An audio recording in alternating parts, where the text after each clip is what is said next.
Most of us may think that Diamond is in trouble with Montavious' elite crew, but Diamond ain't running and he sure ain't scared.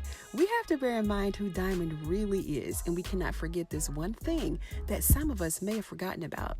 We all know that Diamond is pretty innocent in all of this, right? He came to the Paradise Room after the fact. He's a cleanup guy.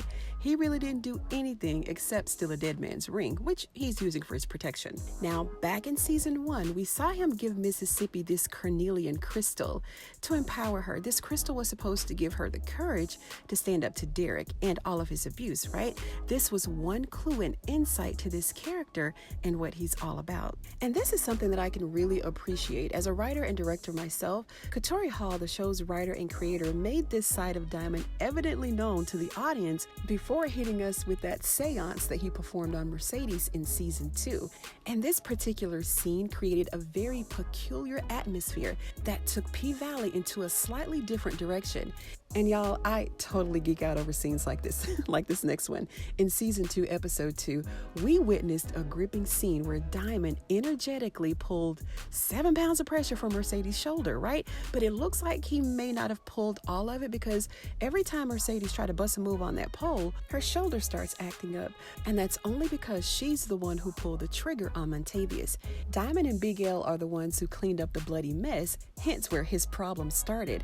He told Autumn that he was the last one to touch Montavious' body, so he took that ring for protection, because Diamond is the first one to know how all of this works spiritually, right? So he had to be sure that he was protecting himself from that karmatic energy. But Autumn, on the other hand, thinks that it's not safe having the evidence prominently displayed on his altar.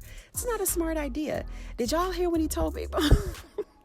What he told Big Bone when she tried to touch that ring? He was like, "You trying to wake up with warts all over your face, legs twisted up, titties growing out your back?" That part. Diamond has this ring set up to where if someone touches it, then they'll be hexed. And for some reason, Big Bone seems to know everything that's going on. She said that she knew about Diamond trying to save Mississippi because of the look in his eyes. Really?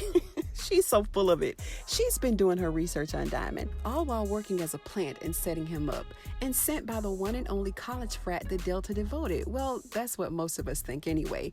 Isn't Diamond military trained, war bred, built for battle? I mean, he ain't scared of nobody, especially some frat brothers called the Delta Devoted. Get out of here. And he's shell-shocked too, so Diamond stays sitting on ready, period. And he ain't no newbie at the spiritual practices either.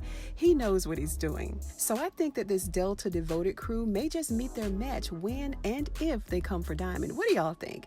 Do y'all think that Diamond's gonna fold, fight, do a spell? What is he gonna do when the boys come looking for him? These are just my thoughts on it. Let me know what you think by dropping your comments below. And while you're at it, like this video if you like the video. And if you're a P-Valley fan, go ahead and sub to the channel. I'll be breaking down more P-Valley scenes just like this one. Thank you so much for joining me on today's episode of Ruthless TV, you guys, and I'll see you on the next one.